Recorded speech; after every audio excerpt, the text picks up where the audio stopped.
This is the Power Producers Podcast, where we are refining and redefining the sales game. Rule number one is you have to believe in yourself.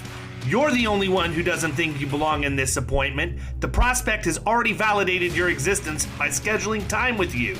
Get it through your head you belong here, go in there, crush it, and close the deal. A place where sales professionals can come to learn from other sales professionals and thought leaders that have mastered their craft. The difference between a good salesperson and a best-in-class salesperson is only 2 minutes. By spending an extra 2 minutes on what you might think is a mundane task in the sales game, you separate yourselves from the pack, you grow your book of business, you close more deals, and you retain your accounts. As well as their peers who are still striving for perfection to achieve their why. I have a wife and 4 kids. Failure is not an option. Real sales professionals, real stories, real results. Are you ready to feel the power? What's up, everybody? Welcome to the Power Producers Podcast, where we're refining and redefining the sales game. And today, here I come to you once again, all by my lonesome. I told Kyle stay at home. We had our staycation on Friday, and Annie and I took him and Elise to the Edition Hotel here in Tampa, put the ladies in the spa for the afternoon while Kyle and I talked business about what we were going to accomplish in 2024, had a nice dinner, capped off the weekend. Apparently he can't hang like he used to hang, and he's still recovering on Monday, but I'm just kidding. Nicole is from our office is on her honeymoon, and it made 0 sense for us to bring everybody in for sales meeting today. So I killed it, told him stay home. I'll handle the podcasts, and that's how that worked. But we got a great guest today, and I brought Zach on. This is Zach Mefferd from Zip Bonds, the great state of Iowa. But I brought Zach on because, I feel like a couple years ago when Zip first hit the scene, they came out, and so did at least one other company who does the same thing or similar thing in the space as to what Zip does.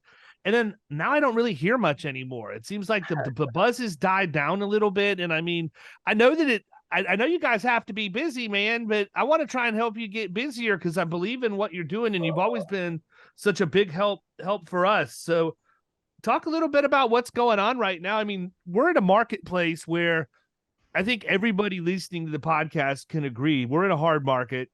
In my scenario, 20 years in, hardest market I've seen in Florida, hands down. I mean, not even a close second. The closest second might be the first year I was in the industry. But we're at a point where agents really need to be looking over every single thing in their client's risk profile. And I think bonding, and specifically some of the smaller stuff, those are wedges that exist on a lot of accounts that agents just never even take the time to look for, because it seems like there's not a lot of premium there. So what's the point? Point is you can end up bringing an entire account on. So talk a little bit about what this marketplace has done to the bond market. And then I want to get into more specifics about what Zip's doing, maybe some of the upgrades and updates that you've had since the last time you were on, and all of that. Well, first of all, I just want to make sure, and I'm going to knock this over in the process for those who aren't seeing it. Does this mean I get a mug just with you now? You get so much better, man. You get so much better. I love it. I see it here every day, and I appreciate that very much. That was a really second cool time gift. Guests get the glass wall hanging of the artwork. So do we get to an SNL point where I get a jacket for the 5th time club? We call that the Alec Baldwin. That perfect. Well, hey, thanks again for having me on. Yes, definitely a hard market for the PNC side for a lot of different things, and sureties. Fortunately for most surety, hasn't really experienced that yet. I anticipate we'll probably see a little bit of the, one of the key indicators for us that we've seen, I think that's leading towards that, is just a lot of private work now that has been being required to be bonded, as opposed to it, mostly just being public work prior to this year. We're seeing that. And, honestly, the reason why you probably haven't heard a whole lot is just we are so incredibly busy and growing so quickly that I just don't do a very good job of the promotion. I don't take time, and I'm not intentional about doing it. And I should. I'm actually in the middle of, I took a break from this morning and then the rest this afternoon, just strategically planning for 24. And this is my lunch hour, if you will, to be on here with you. So I'll add it to my list. But yeah, things are incredibly busy. To your point of, what we're seeing, with using surety as a wedge, I think the people that have taken the initial advice that I've had, and maybe even the first time we talked, I don't recall, but just using your current book and just asking your current clients, are they needing surety bonds? That's anything from your like contractors, obviously, for your performance payment bonds. We have a really great new feature now with our zip score where you can get somebody pre-qualified in just minutes. It doesn't take anything other than their name, personal address, and we have the date of birth that's on there. But then we just some other things about, the simple stuff like their business name and whatnot. But we can run a pre-qualification within minutes. I mean, you don't have to even talk to anybody, and that's just done. So we added that feature, and that's some way to just take your current book and run them through. It doesn't impact their credit. It's more like it's an insurance score than it is anything. So that's one way. We have other people that are just realizing that some of their bars, restaurants, have these different taxes or different license permit bonds. Auto dealers, even any business that you have that has general liability, you can sell them a business services bond to be able to add to it. So there's a lot of little things you can do to try to, upsell or cross sell what you currently have into surety. And to your point of creating a wedge, a lot of those times those conversations turn into other conversations about other policies and other potential opportunities. So I think, again, just starting with your own book and just seeing who might need it is a really great place to start.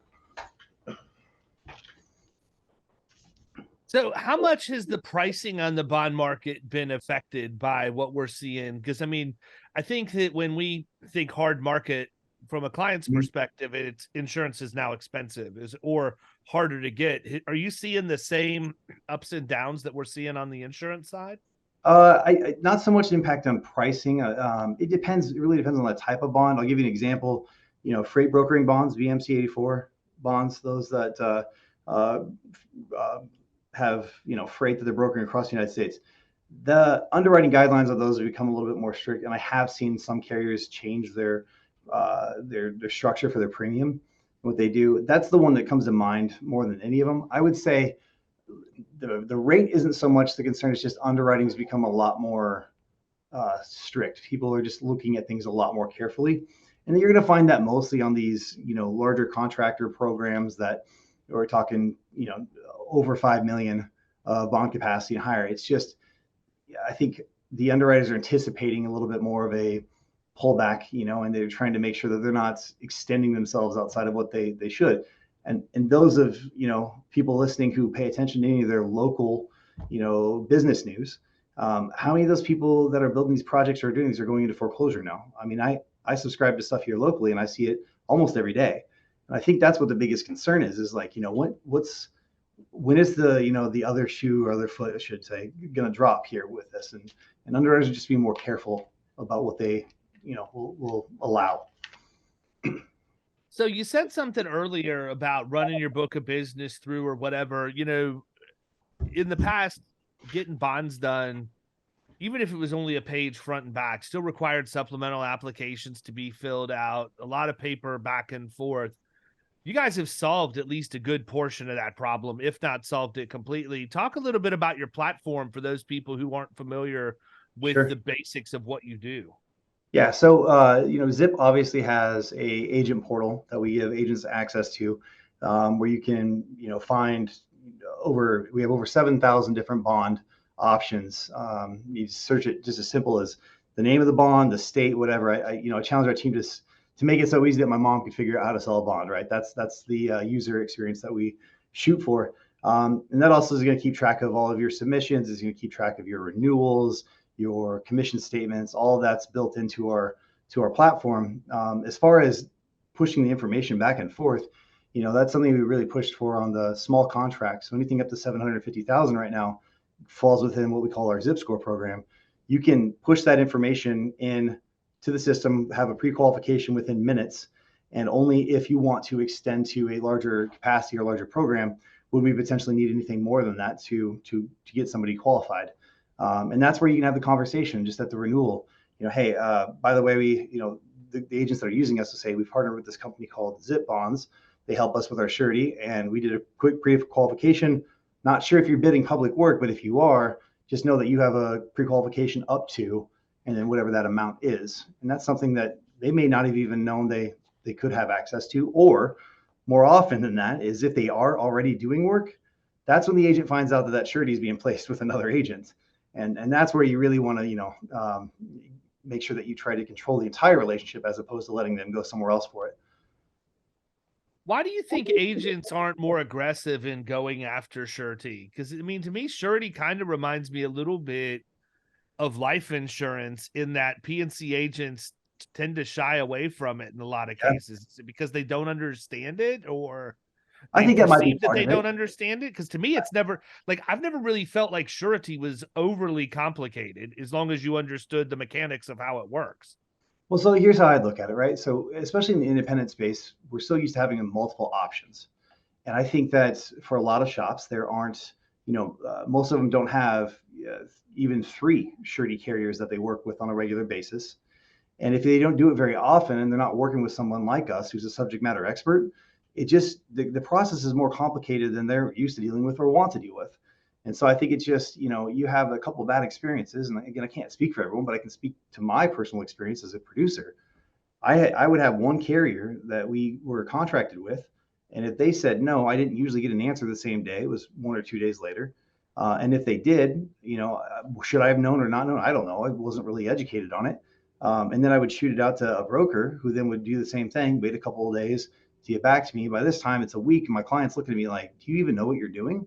Nobody wants to provide that type of experience. And that's the initial problem I set out to solve. I didn't want to ever feel like that again. And I had the relationships. I was good in the P&C side, but I didn't have that, subject matter expert that I could just go to and take care of it for me.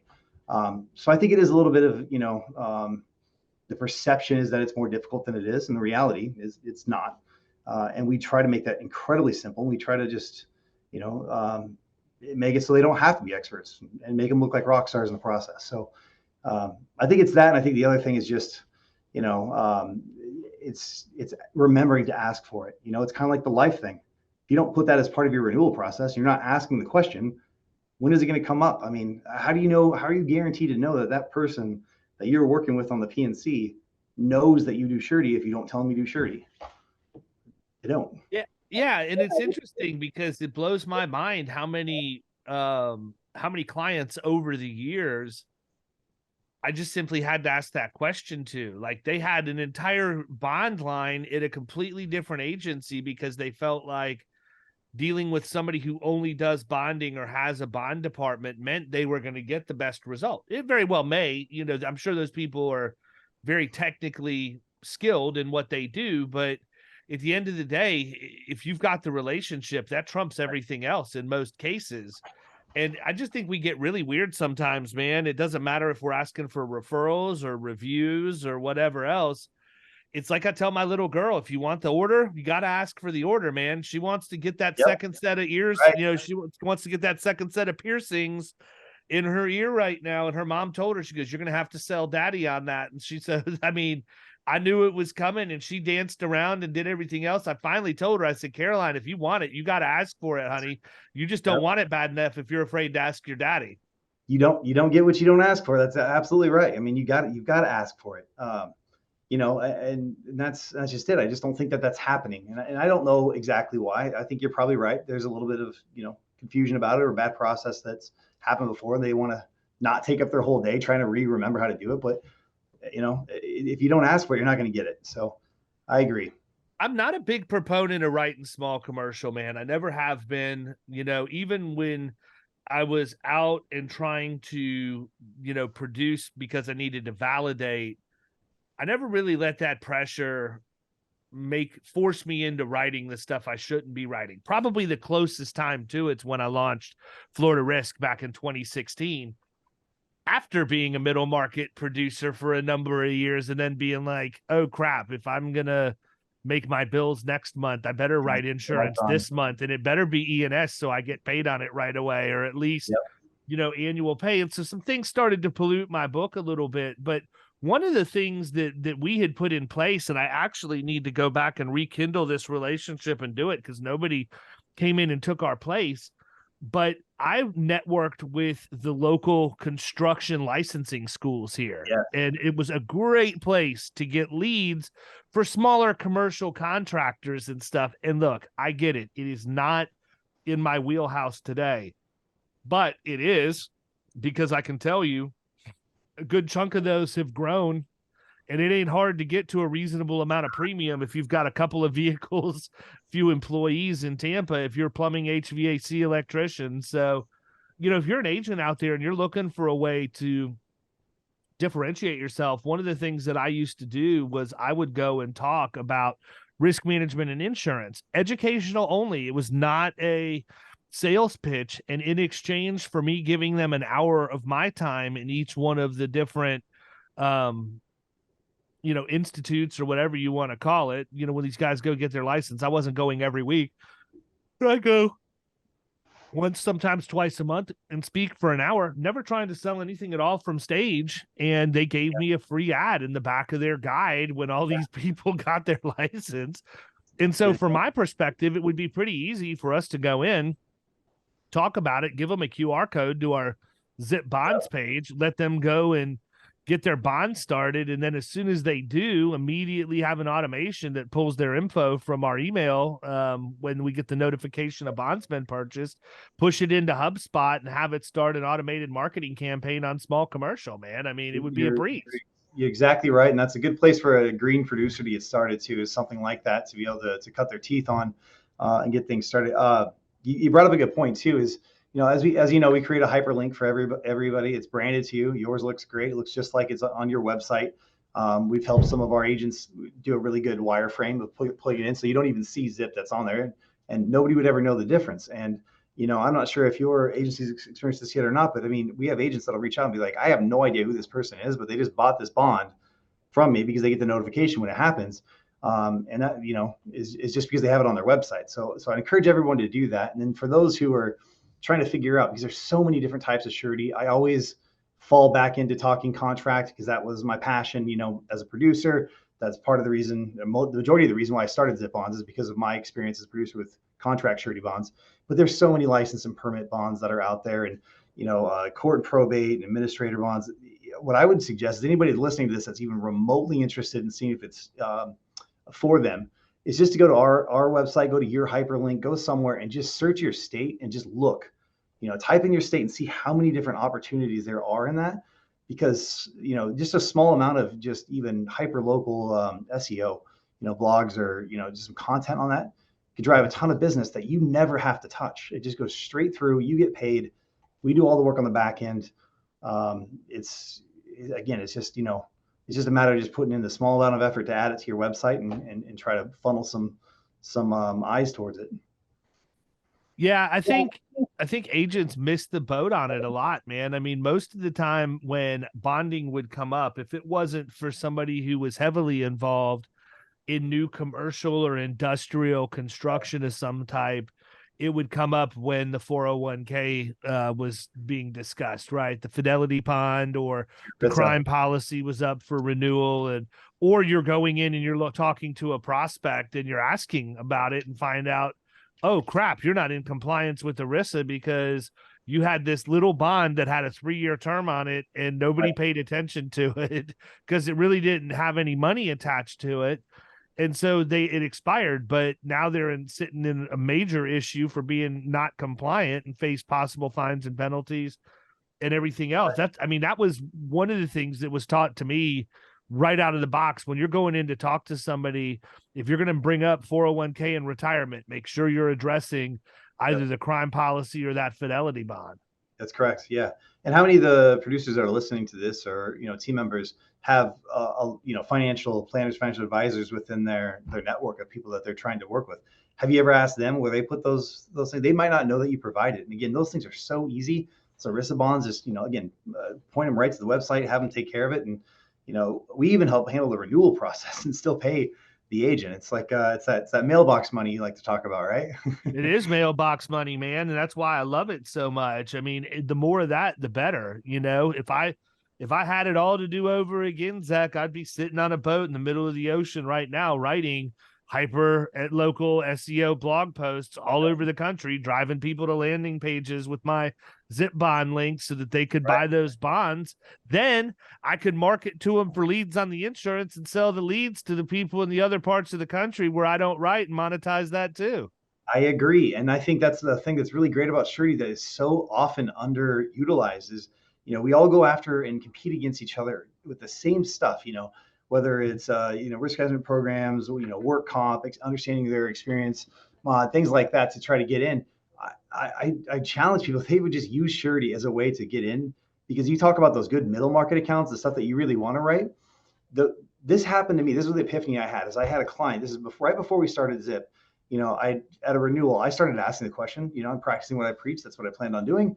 And so I said, hey, it's like I know you do some public work. I don't know if you have in the past, like where are you writing these surety bonds? Are you getting these somewhere else? And I found out that my client at the time, it was years ago, kept it at the old place because I never asked. And that guy ended up having another shot at the renewal. Because he kept that small little wedge to come up and compete against me. And I can't tell you how many people in that are chasing this middle market probably, are missing these opportunities because they're not asking or not trying to go after it. Surety is sticky. Those clients don't necessarily, especially if they have larger capacity programs, which is what you really want, right? They don't want to have to go through that whole process very often. And so if you get that set up and you do well and take care of them, I'm not saying that I want anyone to lose their PNC, but even if they did, that's still a very sticky thing that can stick around and have a chance to be able to win that business back, or just, again, keep a, profitable line of business on the books.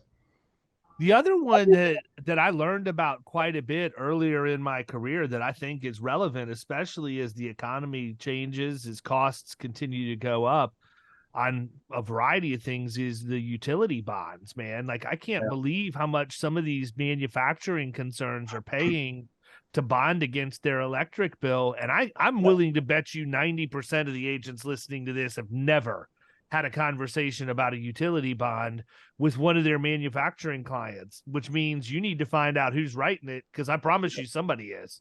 Yeah, you're absolutely right. And I think that's because, sometimes certain states they're not as prevalent as they are in other places, depending on who utilities are ran through.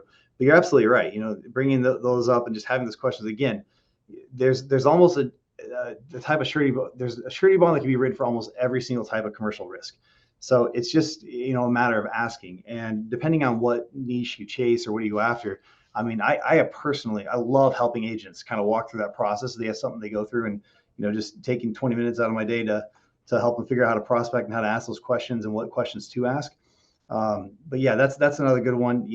Anything from, I'm just thinking some other ones we ran across recently, like how many people are writing these school bus, these third-party school bus programs, these charter programs that, the public school systems will hire to, handle their school bus programs. Like those require bonds.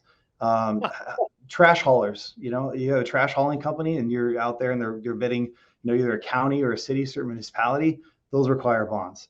I could go on and on. There's so many different things that we could go after and so many things to chase. It's just a matter of, how does it fit in with whatever PNC that they want to write? And you can almost always find, a bond. I think it's interesting, man, because it makes me sit here being completely transparent and wonder how many bonds I've missed on my own book of business. I think any of us that, if you've not had a good level of focus on that, can probably venture to guess you've got some accounts that are at risk because you've not asked the question. So you can be sure I'm going to be going back through Hawksoft and figuring out where I need to be looking. But I mean, look, man, I'm not one of these people that gets up on a soapbox and pretends like I do everything 100% perfect. I know where areas are where I would be susceptible, and that would certainly be one of them prior to this podcast, but it won't be after. And I think that's really where your head needs to be as a producer. It goes back to something I say all the time. When you see the industry going right, take a hard left. It doesn't mean that there's not opportunity there. It means there's probably really good opportunity there. It just hasn't been forged yet. And so you may have a little bit more work on your hands, but this is certainly one of them. And I love what you guys have done with the automation and taken it completely. I shouldn't say completely. That's not fair to set expectations that way for you, because there is some work that has to be done. There is. Zach, the other Zach is very thorough in what his expectations are. And I can tell you, I don't know that guy has ever emailed me that I've not sent an email back saying, hey, just not a really deep bond guy here. Maybe a little bit more explanation will help me understand what we're dealing with. But I got to tell you, man, I feel better knowing that there's somebody who knows that stuff asking those questions that I don't always necessarily know the answer to right away, that's sitting on the other end, because then I don't have to worry about it. I don't care if I know everything, but I need to know the person who does know the answers to my questions if I don't know them direct. You're absolutely right. And that was so intentional about who I recruited, because I did intentionally recruit him for a while before we started this. And, I jokingly say we're still trying to work the underwriter out of him a little bit because that's good luck. I know, but that's what he was trained as, right? And that's what we need here, right? I want people to have that mindset to be able to do it, because when you think about when this submission goes through Zip, as opposed to you putting it through yourself, if you don't know the questions to ask, you don't know how to present in the best light, you may not see the best, results back from these different underwriters. And we've built such strong relationships with these, and he frontline underwrites these things so well when they're presented to these underwriters and trying to get the best options, especially when it's one of those that's not so transactional, which is again the reason we started Zip. It didn't have anything to do with, doing the simple ones. We still do those very easily, but this is the kind of stuff we would love getting into, is the stuff that takes a little bit more time and trying to figure out how to get it done. And that's the kind of guy that we need to have, asking those questions. So yes, it sometimes can be a little bit more, but I also want to make sure that they ask those questions in a way where they don't automatically assume that you don't know, because that's when people learn, and that's what we want. We're intentional about that delivery. But yeah, he's great. Still got to work a little underwriting out of him. I don't think I'll ever get all the way there. I don't think you need to, though, man. That he's exactly what you need in that role. And I can tell you personally, one of the things that I appreciate about Zach is the fact that he's creative in his thought process and his approach too. Now, granted, we sit here and think about, oh, this guy's a bond guy. How creative can he really be? He could be pretty dang creative, man. We had one for one of Kyle's accounts. It's an electrical contractor that was going to do some work, and they weren't going to qualify for the amount that they were supposed to qualify for. And Zach wrote back and said, look, man, why don't you go back to your contractor and find out if you can get the person hiring them to break the contract into two separate contracts for a lower amount. We can bond each one of those because they're within authority, but you're going to have a real hard time getting it if you can get it at all. And it's going to be really expensive. And I'm just sitting here thinking to myself, that's exactly who I want as a partner in this process, man. He just showed me how to get a deal done that I never would have come up with. It self-admittedly never would have come up with on my own. So, kudos for having somebody with that level of experience, but also the creativity and the willingness to share and teach agents about it.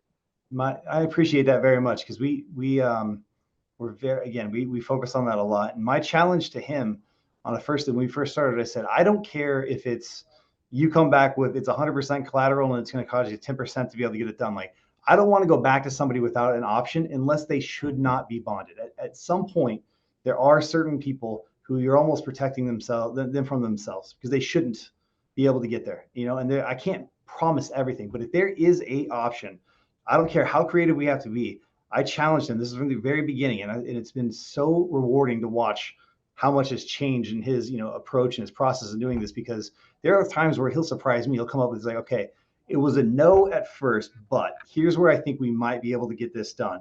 And he'll lay it out, and it'll be something I hadn't even thought of yet. And I'll be like, yes, present it and see what we can do. And in that case, I remember that one specifically, and that was all him. He came up with that idea. He found a way to get it done. And that's why our slogan is, we get Zip done. That's that we live that every day. Well, we got it done. My client got the deal, and everybody wins in that role, man. In that situation, everybody was ecstatic about it. So how good did that make you feel? How good did that make you guys look though? Because he goes to somebody else who doesn't give a shit, you're not getting that done. Right? No, 100%, man. It made us look great, but more importantly to me, it taught me a trick that I could use next time. And right. And I learned quick, man. You don't have to teach me more than once. That thing got filed away immediately to be used on the streets again. Yeah, I've got chills. Like that's the kind of stuff that like makes this so much fun. This is because I was on the other end of that didn't have somebody who was being creative, didn't have someone trying to get stuff done. And it drove me nuts. I always felt like I was pulling teeth to get, it's like, I'm trying to give you business and I couldn't get it done. And so that was a really that was one of my major points. I wanted to make sure we had options, regardless of what they were, because I wanted to give that feeling to that agent of like, hey, I figured it out for you. I'm the one that, I'm the hero here. Because we don't need credit for that. I don't care. I want that producer to get that credit. I want them to be able to look like a rock star. Yeah. So here's the thing, man. I think that, look, agents always want to make sure that they get paid. Like that's number one. More than anything else, they want to make sure that they get paid. And I think that there's probably a misconception out there, and you can correct me if I'm wrong, but I've got to believe that anytime we see a third party get inserted into a situation, we immediately think, well, they're getting paid by somebody. Yep. It's probably coming off my commission. But when I look at what we get in terms of revenue for the bonds that we place with you, we're not making any less or any more money than we would make if we were to do the deal direct, but we get access to an expert that's actually getting the deal done for us. Talk a little bit about that, because I think it's important. What we just talked about with regard to Zach being Zach Mefferd being creative and figuring out a way to help us get a deal done. That's the same kind of person I'm looking for when I determine which wholesalers I want to use for E&S business. Yep. I don't want the one that's going to go out and blanket the market first and come back with a bunch of different quotes. I want the one that's like, look, here's the best deal you're going to get. Here's why. Here's what's going to be missing off the other stuff. Here's what we added to make sure. I just want to make sure you're able to explain this to your client. If you need me to, I'll jump on the call with you to make sure that they understand and that there's nothing being lost in translation. That's what I'm looking for from a wholesale broker. I think the skill set's the same for what you guys do, but the difference is I go place E&S, I'm going to be placing it for 10 points. I go to zip bonds, I don't feel like I see a haircut there. No, and that's, again, it took us a while to get there. You talk about why we haven't talked and why you don't see as much, because we've been really busy trying to grow as fast as possible so we can have that, I call it leverage, but, have the ability to go to the carrier and say, hey, we're bringing in all this business. We're vetting it for you. We're trying to give you exactly what you're asking for, the best of whatever it is that you want. We need to be able to make sure that you're taking care of us so we can continue to funnel this. And I can't continue to funnel this if I'm not taking care of those agents. So we try to keep our commissions as competitive as possible, depending on the amount of business that is being sent to us. We have been flexible about what we can offer different agencies. At the end of the day, I want to be the bond division for the agency that wants to work with us. That's our best partner. The people that want to send us 3 or 4 things that were really hard to write because they couldn't write it with the 2 companies they have, I don't want to be an adverse selection shop. I want someone to see us as a partner, and I want to take care of that partner if they do that. If we have enough volume coming through, I can make that work. It's the same override system as you would see in like a life brokerage or, some of the, more concentrated E&S stuff or just other brokerages, specialty, I should say. And that's what it boils down to. It's like, I'm not trying to take everything away from, the transaction just because I can or think I should. I want to take care of that agent, make sure that they get paid really well. So they want to continue to send us stuff, because if I have enough volume, the overrides will take care of themselves and we can all win. Well, in loss ratios and everything else too, man. Right. I mean, that's the other piece of it is you guys continue to build the platform and add more and more agencies to it and write more bonds. You're going to have more credible data to predict what your results are going to look like across the various classes of business. And it makes it really easy to have that argument at that point, because if you're giving more profitable business that they have to work less to get, by all means, that's, anybody with any business sense and the ability to do basic math's going to be all for that deal. Yeah, we want to be one of the top producing, brokers for the carriers that we work with, and we've accomplished that with a couple already.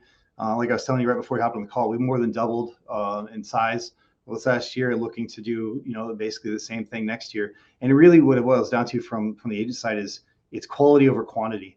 We are very just intentional again about the type of people we want to work with. The agents that work well with us see us as a division of their business. They run quarterback on everything. We work for them just as much as we do for the clients that they refer to us. But we are very careful on who we work with, because our time is valuable too. We want to make sure that we're getting the most out of what we're doing and run this efficiently and do right by our partners. 100%, man. And you want to make sure you're getting business that can actually be closed too. You don't need, Right. and just because you're taking work off our plate doesn't mean that you don't have work on yours. And, that's one of the things that's always driven me nuts about our peer group is the fact that they don't have a problem blanket in the market or burying a wholesaler with apps and then hammering them to go to every single market known to man and negotiate and place and all of that. When the reality is, if I've been doing this for 20 years. I know you're not, that much further removed, if not have more experience than what I have. I'm not interested in sitting down when I get a new risk and doing a full-blown marketing, analysis and exercise for me to go to every single market. I feel like at this point in my career, I can look at the characteristics of a risk profile and I can say, you know what, this is probably going to be pretty good for these 2 or 3 carriers. And I'm going to be right about 99% of the time. And so in year 1, we'll probably go to all 3 of them. But after that, I'm going to tell my client, look, we want you to give us a commitment for a couple of years because it doesn't make sense for us to go to the marketplace every single year. We don't want you tarnishing your reputation. A lot of people feel like you're doing yourself justice and getting better pricing. The reality is you don't look like you're stable. You look like you're constantly shopping to get a better rate because you can't afford it or whatever else. We just need to sit back, build a partnership we can rely on. And I promise you, over a decade or 2 decades, you're going to come out much further ahead than if you shop every single year. You're absolutely right. Because how many underwriters are seeing that application come across every single year and go, yep, this is the year I want to get really aggressive about the thing I know I'm going to have to fight my tail off to, compete against and try to keep the following year. Nobody wants to do that. And to your point, surety is a little bit different than P&C because I've done both. But it is kind of that same way. We have 2 or 3 carriers like, I know based on, whether it's they have more, just more liquid or not liquid, as far as what their assets are, or, what their personal, net worth is. There's certain underwriting characteristics that carriers will favor over the other, and you can kind of just take a look at it. In fact, we don't have it done yet, but we're in the process of building out this. It's a very visual version of what you just said. Like we track everything, all of our data is there. And so you can kind of create it's not really a model, but just more a visual, profile of this risk when it comes in to figure out who's the best fit for it. So it's not just like a gut feel. I like data. I like to be able to see those things, but it's the same idea. We know where it needs to go. 9 out of 10 times it's going to be where we thought it went, and we don't get we don't waste time blanketing it. And we don't annoy the underwriters who we know weren't going to be a good fit anyway. And it sounds like what you do in the P&C side. That's how I used to do it as well. And it's just the right way to do business. And again, that's why we're very intentional. Like if I have an agency that comes to us and says they want us to do, they want a response from every single carrier that we work with and want to look at it, that's not a good fit for us. And I'll just say that, but people that trust us know that we know what we're doing, let us take care of it. Those are the best partners. And we, again, work really, really hard to take care of them and make sure that we earn that opportunity over and over again with them. Yeah, and I think the other thing is getting out of the way and letting you do your job, man. I mean, there's nothing worse than being in a role where you're trying to help an agent out. It's going to take a little bit of work on your part, whether you're a wholesale broker or, doing what you guys are doing at Zip with bonds, which, I mean, mechanically speaking is very, very similar to how an MGA works, right? And so, I look at it and it's like, I hear so many horror stories from my friends that are brokers at these wholesalers that they'll get a submission from an agency and like 10 minutes later, the producer's on the phone wanting to know how quickly they'll have terms and this. And I'm like, dude, anybody with any common sense knows that every ounce of time you spend on the phone asking is time you're taking away from them actually doing. And I do think that's the one thing that's important. Whether this is a life lesson for you producers out there, it's not necessarily isolated to just Zip, but extend a little bit of grace, right? If you don't have time to because your numbers are not to you yet and you're getting close to the renewal date, maybe start your process a month earlier. Maybe get your information faster, maybe put together a more complete submission. Step back and ask yourself, how many times have they had to come to me and ask me for more because it wasn't there the first time. These are all very real things that impact the amount of time somebody has. But when you're dealing with a savant, somebody who's an absolute expert in the niche that they're in, the worst thing you can do is start beating on them to do their job better. I'm using Zip because Zip's the best at what they do. I want to get out of your way and let you do it.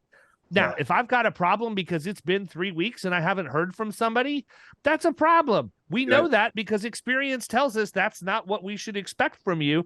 I'm going to pick up the phone or send an email and say, hey, can we get an update? It's been about 3 weeks. And I'm going to get something back that probably says, oh, man, completely spaced or something happened. That's going to happen in any business relationship. Never happened. I want to be very, very clear. For the record, never happened with Zip bonds, but it's happened with wholesalers before where I'll send something over and the submission gets lost in the stack. I just want you guys to do what you're the best at because I'm not. And I need to subscribe to that wholeheartedly or not subscribe to it. I appreciate that. If somebody doesn't get back to you in 3 weeks at Zip, it's either because we didn't get it or someone died, because that's the only way that would ever happen. Yeah, no kidding. Exactly. I mean, I was trying to think of something so ludicrous too, right? Yeah, like no, that would in this marketplace, that's not out of the ordinary for a wholesaler, though, right? You're not wrong, and that's again, the name Zip's intentional. It's about speed. I'd say, look, I don't expect for us to do our job right in certain situations. We're not going to, because we have to still work with the underwriters. We're not going to be able to do it as fast as maybe we would like to, but we should, by the very least, within one business day, to be able to come back to you. I'm sorry, with initial questions we may have, or give you an idea of where it's going to go. Because that, again, back to my frustration, I would send it to a standard company. I'd wait a day, didn't hear anything. Maybe wait the second day, didn't hear anything. And then I call them like, oh, yeah, I haven't got around to it yet. And if I would have, they look at it and immediately like, no, this wouldn't make sense because of X, Y, and Z. And at the time I didn't know whatever that was, right? The not enough years in business, or there wasn't enough, the financial information wasn't right, or whatever the case might be. I make sure that our team is at least very quick to come back with that initial, like, here's where we're at. We got it. We know what we need. These are the 3 things that we probably would, make this look better. If you could get that to us, great. Or here's where we're at. We don't need anything else, but these are the 3 that are considering it. And this is when we expect to get back to you. That's a reasonable expectation. That's what I want our team to do every single time. Yeah, 100%, man. So listen, we've been going for about 40 minutes. What have we missed? Is there anything that we need to get out before I let you get back to it? Because I imagine there's a lot of bonds that renew 1/1 because of annual contracts. Yeah, we've been it's been fun watching, because we track how many come through as well as the premium every single day, and just seeing that number continue to get bigger and bigger. Yes, we have those renewals that we're working on. I just, again, I'd leave it at this, is just, we've got some exciting new things like with our Zip Score quick qualification program out there. That's something I'd love to show off more.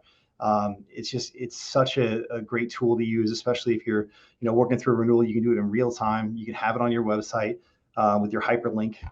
You can use our site if you'd like. We know we don't require people to use the platform if they don't want to. A lot of people just feel comfortable coming to us directly. At the end of the day, we work for agents, so however they want to do business is how we're going to do it. But our platform has grown leaps and bounds from where it initially was. The last time that we talked, it's the user interface looks different. New features like commissions and renewals that are on there.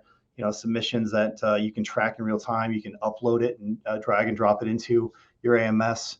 I just encourage anybody that's even remotely interested in learning more about this or what we do, reach out to me. I personally love getting on those calls and talking through what we do.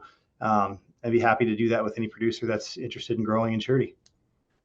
Sweet. Sounds good. Zipbonds.com, right? It's that simple? Right. Yeah, just reach out to us there. That's the easiest way. All right, people, listen, if you have not been taking surety seriously or you've been having headaches, now would be a great time for you to check out Zip Bonds. Go to zipbonds.com.